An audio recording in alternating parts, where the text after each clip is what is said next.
Hello everyone, welcome back to another review. I am Souls Convoy, and today we are taking a look at Newage H9B Pistolonyx, which I believe is their version of, well, I know, it's their version of Microchange Gun Robo, the predecessor to the character we all know as Megatron from the Microchange toy line.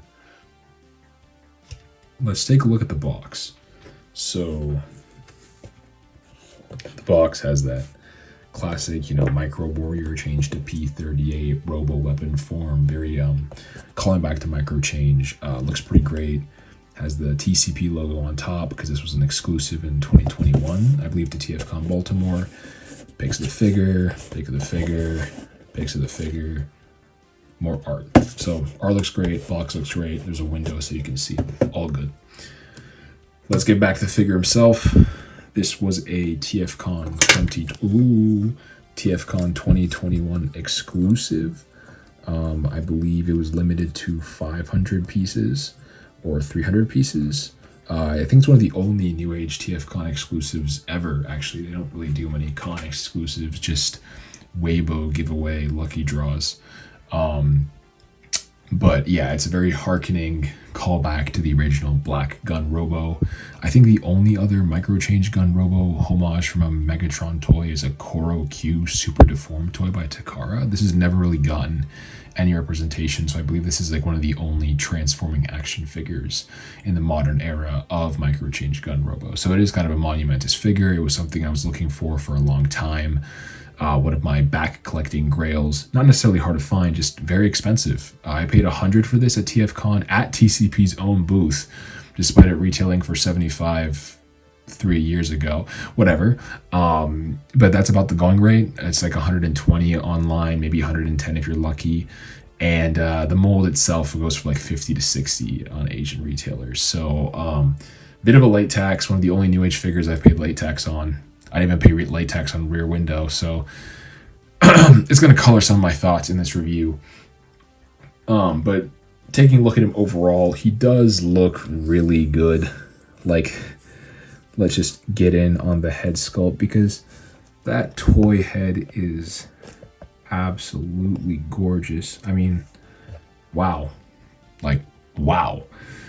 From what I remember, the EX Megatron, like their toy version of Megatron, came out before this, and that didn't even come with a toy head. The toy head came with EX David, because back then Newage did not do separate toy heads.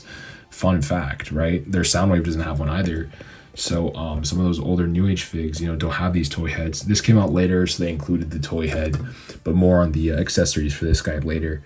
But the toy head looks great. I do like the red here. The silver paint is great. The black gloss is fantastic. He's like fully painted all the way around. A bit scary, but I've always had a good experience with modern Newage paint. But on an older figure, I am a bit concerned because there's a lot of it and it is very glossy. I don't see any chips. I've been handling this thing. I've transformed it back a few times. I just did a really stressful 2 transformations to film the alt mode footage. Because this is no longer mine, right? So that's going to color part of the reviews that I'm not keeping this. So it's someone else's right now, actually. So make of that what you will in terms of he didn't decide to keep it. So you can infer how I feel about it overall. But that's more for final thoughts.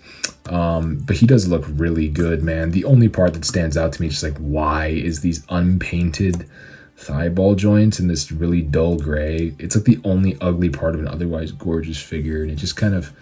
oof, his underwear is visible, but it's not that bad. I guess they're partially obstructed. I mean, I have him like a bit of a crunch right now. No, I don't even have him zap crunched, actually. Yeah, they're just visible. That's unfortunate. Let's take a look at the posability, though. Maybe I have a better note there. So he does have a ball jointed head that can get you pretty good up, a little bit down, side to side, and then of course 360 around. The shoulders are weird. I don't know if anyone notices, but like they're like underset, like they're set too low. It's not like readily apparent in some pictures. In some pictures it's more apparent, but they just feel too low. The engineering is a bit strange. So he does have butterflies actually for transformation. He has like small forward butterfly, but there's a lot of clunkiness going on with these shoulders. There's like kibble here, and like it gets in the way. Like you can kind of get 90. And then like when you're trying to move his shoulder around, like when like this just looks a bit weird. I don't know, like there's something about this figure that's just like, it just feels limited, mostly because of the shoulders. They're like offset and like they clash at the chest a lot, which is already kind of small. So you're wondering like, why am I clashing? You know, because the shoulders aren't really that big and the chest isn't really that big either. So it's just like, I don't know. Newage back then wasn't as concerned with posability as they are now. This is one of the only figures I've had from them where I feel limited. Like I genuinely did not enjoy shooting the robot mode photo shoot, but let's continue with articulation. He does have a bicep swivel, 90-degree elbow, wrist swivel, right? The wrists thankfully stay in despite the pegs being short. So this is where I really don't like this figure, this entire section. He does have a ab crunch, but you have to like lower like the hip skirt section and then pull down the drop downs a bit so you can like fully access it because it's a transformation joint, and then like you have to like deal with it from here. But it does give you a solid range, and the more you drop the hips and drop the hip skirt, the more range it gives you, right? So that is something to keep in mind. The hip skirt is articulated, it flops up and down, like it both flops up and down on this hinge, which is super annoying. And then it also like doesn't stay in place when you like lift it up all the time, and then it'll just like drop down again, and it's just a really fun time. Side skirts do go out. They're actually on a double joint for transformation, so that's nice. You can angle them as much as you want. There's a drop down hip for transformation, but if you don't keep the hips up, the waist will drop down again, so it's all a fun mess of balancing that. Ugly thigh ball joints, so you can get up to here, but then if you like use the drop down, you can get more, right? A bit more, and then you go back out all the way. Thigh swivel, you know, this is just, they're not loose, they just feel they're too loose. They are too loose, but they're not like floppy loose, if that makes sense. He has a thigh swivel, and then knee gets a bit past 90, not bad. And then you do have a ankle tilt up to here, pretty solid.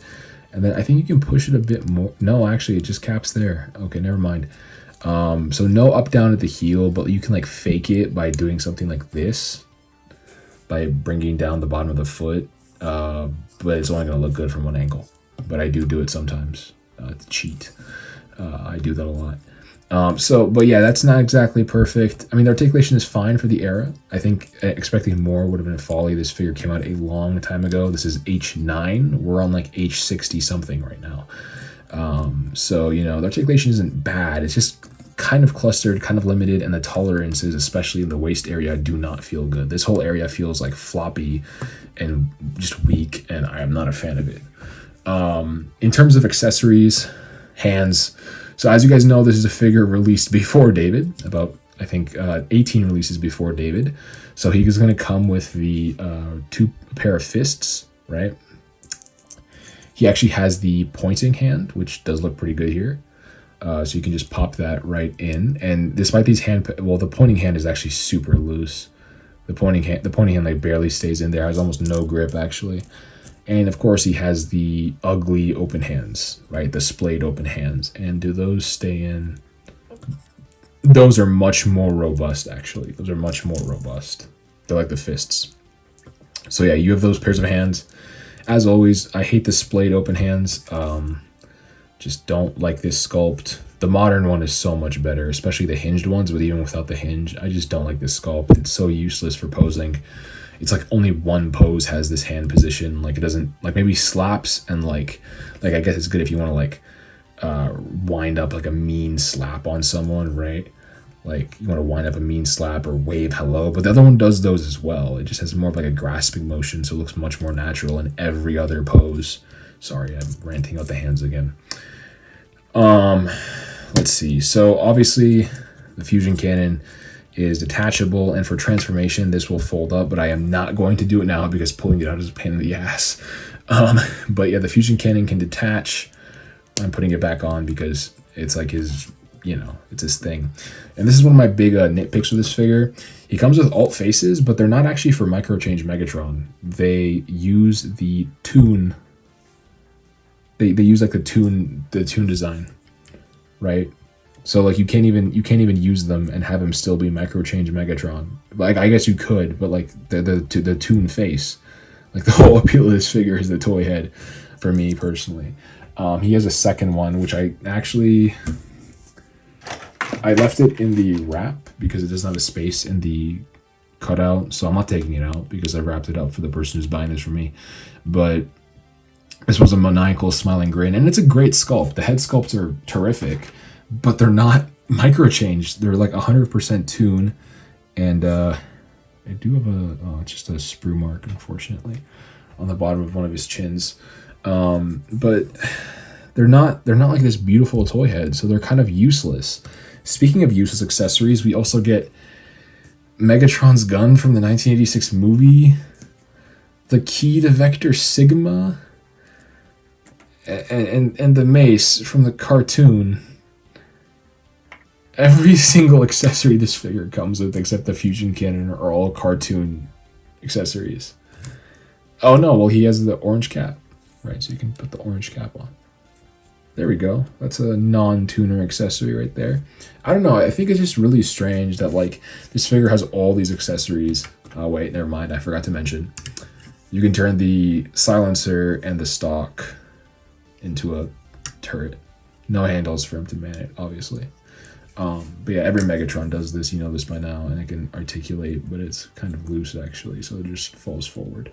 But I just think it's really weird that aside from like the usual, right, the fusion cannon, the stock, the silencer, and the orange cap, I guess, and this blast effect adapter that I think works for the gun mode and for the fusion cannon, but I'm not going to put it in because I don't have blast effects.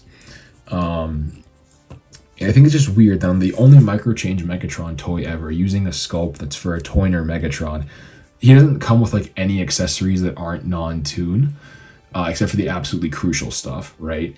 And it's kind of sad because G1 Megatron and Microchange Gun Robo have unique accessories. He has like a melee weapon and a handheld gun that are completely unique sculpts, and I feel like if this came along a bit later, they would have given it to him because they have made unique sculpts for a lot of their deco. That's why I buy their stuff, is because they're pretty meticulous about source accuracy for even the most niche toys.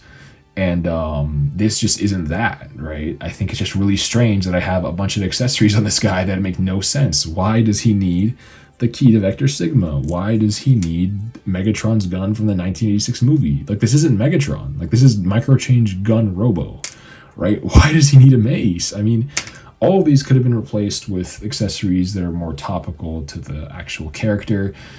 Like his alternate faces don't even come with the character, right? This is Final Thoughts territory, but it's just really strange. So I'm just going to do a size comparison really quickly. Here he is with Newage's depth charge, right? Who does come with unique accessories, right? His manta ray fins. So he's a pretty good size. He's actually kind of short, I think, but I think Cyclonus is one of the taller molds, so he's not too bad. I think he's about David sized. And then here he is with a Legion class figure, Cyberverse Flak, who has taken G2 Universe Megatron's job. I'm sorry, but Flak is just my king, and he will remain the new Legion class guy tapping in for size comps. Everyone say hi to Flak. He'll be around for the foreseeable future. So yeah, I'm gonna get this guy transformed, even though I already did that, and film footage that I already filmed. But yeah, I'll see you guys in the alt mode segment, and then in the final thoughts. So size comparison, alt mode. Here he is with my previous review, Newage rear window / reflector. These two are definitely not to scale as real world objects. So yeah, but you know, it doesn't look too terrible. But that's not a scale anyone's really going for with 3P Legends, right? Here he is with Cyberverse Flak, so the same Legion class size. He's pretty hefty, pretty nice. I didn't put on the attachments for the size comparison because he would just be massive, but I will do that now to show you guys the accessories for the alternate mode. So here is the silencer, and here is the stock. Oh, just gotta clip that on. So yeah, here he is with everything attached, and the stock does stay on. I just literally didn't click it in. So yeah, this is very fun to like just like point and stuff. But you know, he's definitely not like, if you look at the scale of my hand, he's definitely not like 1-to-1 size. I think that's more the MP if you're looking for that. But it's probably a good thing this guy isn't 1-to-1 size, considering I live in the United States of America. So wouldn't be great for me. But luckily, there is one accessory, I think, intentional or otherwise. I don't know if you want to call it an accessory, but it does exist as one, if I can find it. He does have this really handy accessory, which you can just place on his barrel, and there you go, right? Completely safe now.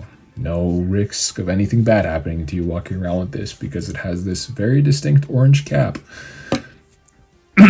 Anyways, good gun mode. I definitely think this figure's main redeeming quality.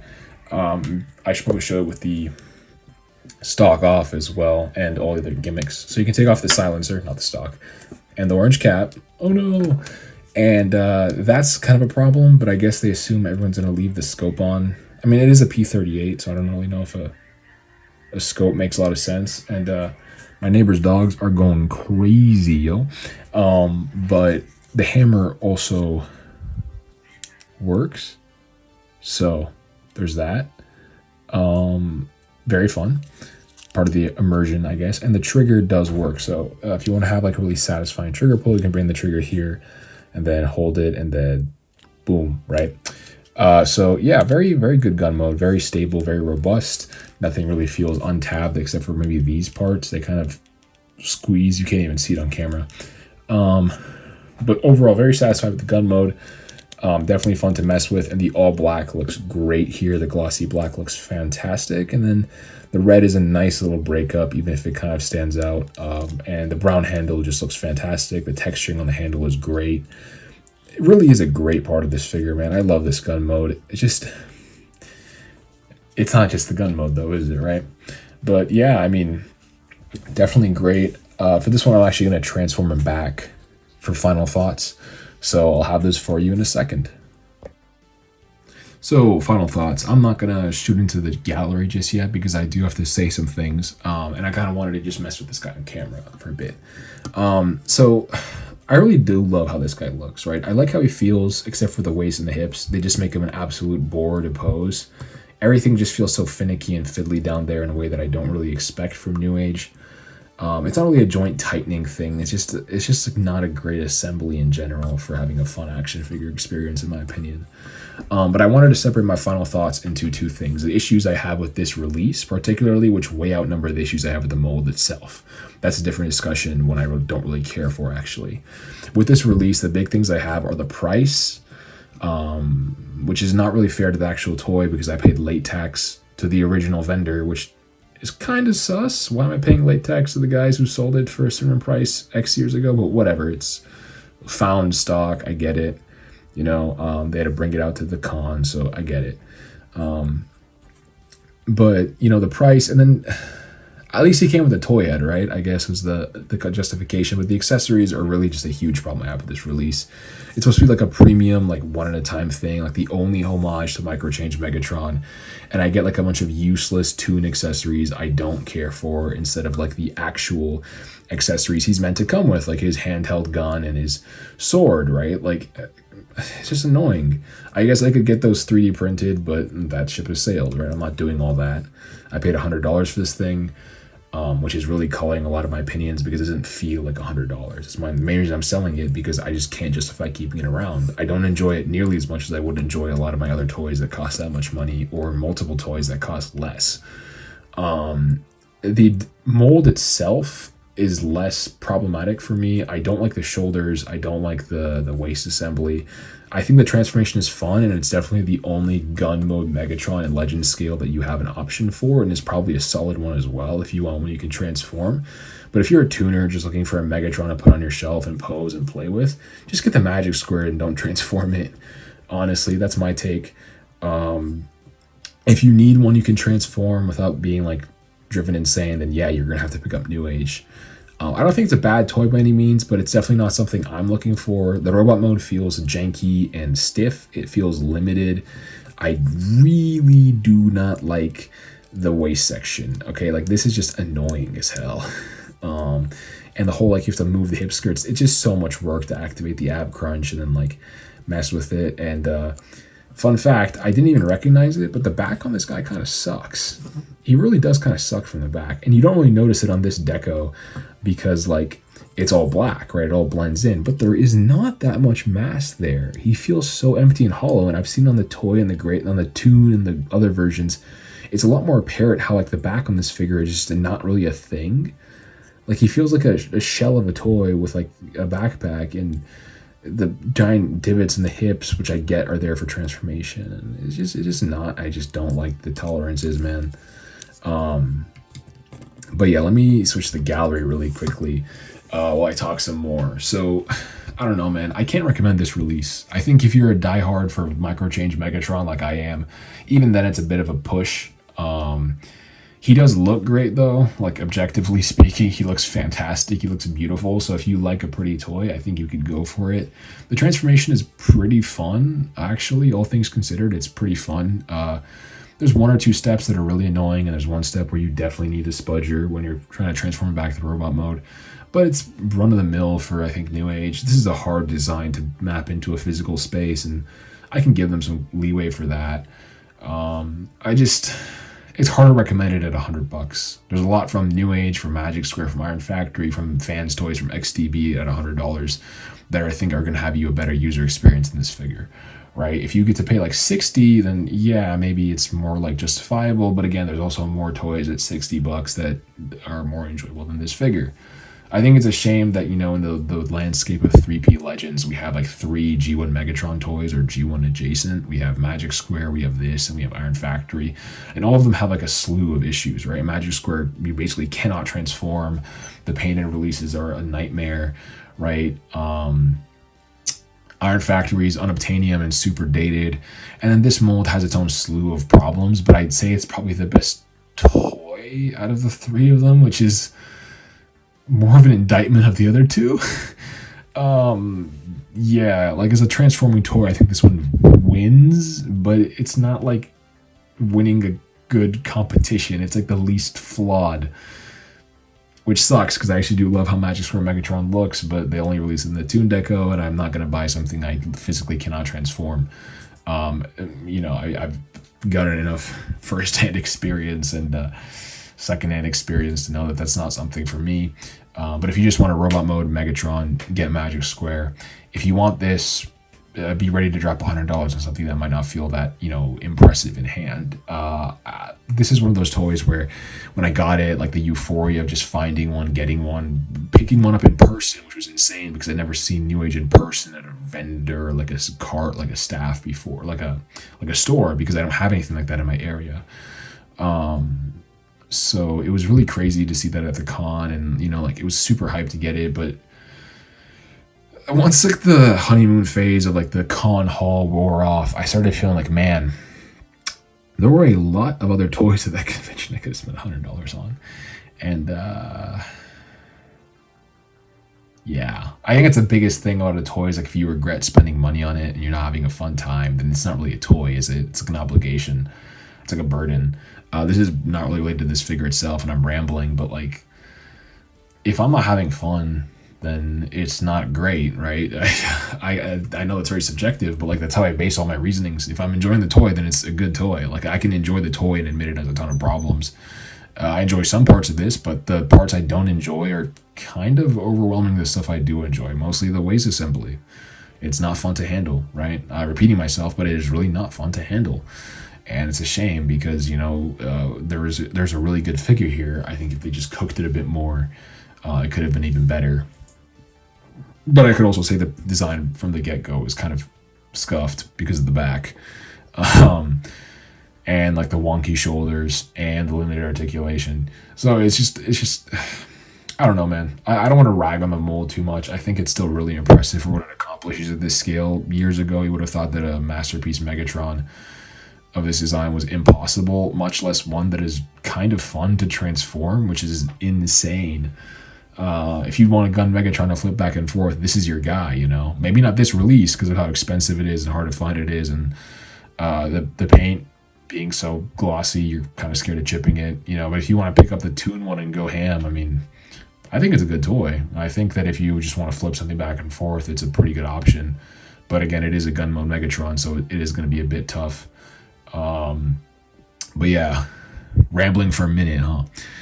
I don't know, man. I just can't recommend this release in like full. I don't know. I wouldn't feel fair recommending this. Like, even the guy I sold this to, I'm like, hey, are you sure you want this exact version? You know, you can get the mold for cheaper.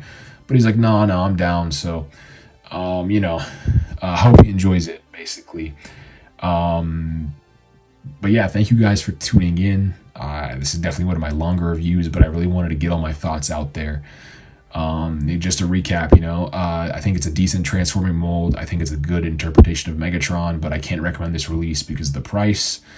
I do think that this is a super flawed toy, however, and I do think that a new take on Megatron from either Magic Square or Newage or Iron Factory could probably surpass it. But as it stands, probably the best 3P Legends G1 Megatron, which is kind of a shame. Anyways, thank you guys for tapping in. Again, sorry I went on forever, but you know, I just had to get my feelings out there. And this gallery is not great, guys. I apologize, but you know, I tried my best. I just can't pose this toy. It is not fun to mess with. All right, guys, have a great night. Souls Convoy. Peace out.